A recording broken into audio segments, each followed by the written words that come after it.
Halo, assalamualaikum warahmatullahi wabarakatuh. Bertemu lagi dengan saya Firman Panepahan. Eh, Berita kali ini cukup menarik ya. Prabowo di Munas NU. Kalau di istana Kiai patuh sama saya. Itu kata Prabowo. Dalam sepertinya ini hanya sebuah candaan, tapi biasanya candaan itu lebih jujur, guys. Ya, kita merasakan memang banyak sekali para ulama kita, ya ulama pada umumnya di Indonesia patuh manut terhadap umaro, dan itu adalah tanda-tanda kekacauan sebuah negara ya, bahwa orang yang berilmu, orang yang seharusnya takut hanya kepada Allah, tapi kemudian patuh kepada umaro.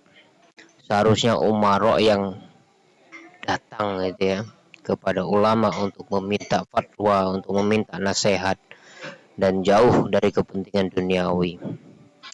Semata-mata adalah kepentingan umat manusia, kepentingan agama, kepentingan kehidupan setelah kematian ya. Tapi kali ini candaan ini kita anggap ya sebagai candaan saja. Prabowo di Munas Ulama NU itu patuh dengan beliau, katanya begitu. Mari kita baca saja berita ini langsung. Presiden Prabowo Subianto berseloroh. Ya, sesuai dugaan saya dia bercanda ya, bahwa para kiai dan ulama mematuhinya ketika berada di istana kepresidenan. Ketika berada di istana presidenan. Tapi kalau di luar istana tidak gitu ya. Candaan ini cukup menggelikan, pasti semua orang akan masuk kepada ranah emosionalnya karena memang itu yang sedang dirasakan.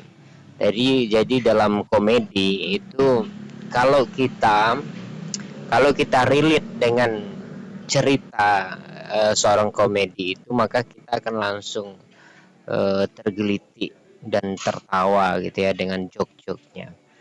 Prabowo melontarkan pernyataan ini ketika menghadiri acara penutupan Musyawarah Nasional Alim Ulama dan Konferensi Besar Nahdlatul Ulama 2026. Dalam sambutannya, Kepala Negara mulanya mengatakan semua pihak harus taat kepada para tokoh agama, harusnya patuh sama kiai.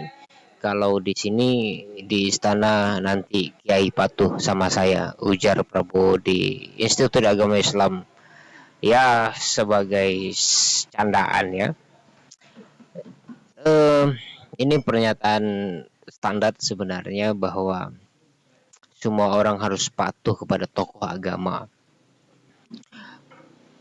Tepatnya bukan patuh, tapi memang tokoh agama itu menjadi center ya, center pencahaya itu ya, yang memiliki kekuatan, memiliki dinamo ya, memiliki sesuatu yang hidup terus menerus gitu ya, yaitu ilmu gitu ya, tokoh agama. Jadi kalau tokoh agama itu hanya label, hanya sebagai apa katakan simbol-simbol saja, ya untuk apa kita patuh gitu ya. Ternyata seorang presiden pun masih menggunakan pola-pola demikian dalam pidatonya. Pernyataan Prabowo itu lantas disambut tawa peserta Munas Kombes NU 2026. Ketua Umum Partai Gerindra tersebut kemudian menekankan pentingnya hubungan yang baik antara para pemuka agama dan pemegang kekuasaan di lingkup pemerintahan.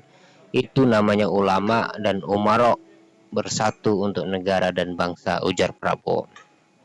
Ya, membangun bangsa ini tentu kita perlu dua elemen, yaitu yang saling membangun.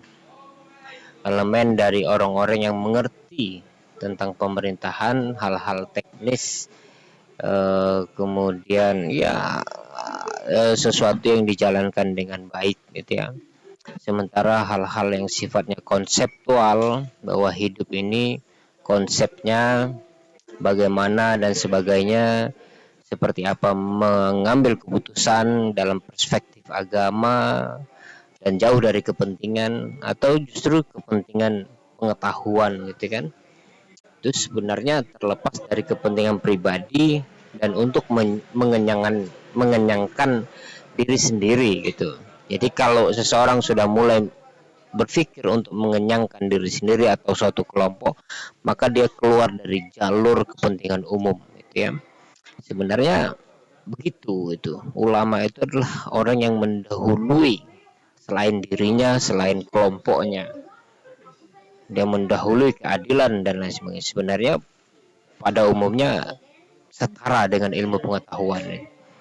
Hanya saja sejak awal kalau kita bicara ulama dalam pengertian agama adalah orang yang takut kepada Allah, maka ada kata kunci bahwa segala keputusannya akan dipertanggungjawabkan tidak hanya di dunia tapi juga di akhirat itu. Bahkan secuil sesuatu yang tidak terlihat oleh orang lain, tapi agama itu juga menjamin bahwa itu akan dituntut. Misalnya adalah soal niat jahat atau niat yang tidak baik gitu ya. Dalam kesempatan itu Prabowo juga sempat melontarkan candaan bahwa organisasi masyarakat NU harus dijadikan tempat belajar politik. Prabowo mengutarakan ini saat menyapa jajaran pembantunya di kabinet Merah Putih. Ya, lagi-lagi candaan, tapi memang Prabowo sangat jujur gitu bahwa NU hari ini sangat politiknya sangat bagus ya. Bagus dalam pengertian ya bahwa politik itu adalah bicara taktik, terserah bagaimana jalannya gitu kan, yang penting mendapatkan tujuan dari kepentingan itu. Sebenarnya Prabowo ingin bicara itu gitu ya. Beberapa nama yang turut hadir dalam agenda besar NU itu diantaranya Menteri Sosial Saifullah Yusuf yang juga menjabat Sekretaris Jenderal Pengurus Besar NU hingga Menteri Pemberdayaan Perempuan dan Perlindungan Anak Arifatul Khairi Fauzi yang menjabat Ketua Umum Pimpinan Pusat Muslimat NU, kemudian ada pula Menteri dan sebagainya itu. Oke teman-teman, bahwa ada dua candaan yang menarik dari berita ini, yaitu pertama bahwa Prabowo Subianto menganjurkan kepada kita untuk belajar politik kepada NU. Yang kedua, Prabowo Subianto mengabarkan kepada kita semua bahwa NU, ulama-ulamanya, para kiainya itu harus dipatuhi. Tapi kalau di istana mereka yang patuh kepada Prabowo Subianto. Ya, itu barangkali yang bisa saya sampaikan. Dan apa ya kesimpulannya, silakan simpulkan sendiri bahwa berita ini menyimpan banyak sekali dimensi-dimensi linguistik, dimensi pengertian-pengertian yang luas ya. Silakan ditangkap dengan bijaksana. Wassalamualaikum warahmatullahi wabarakatuh.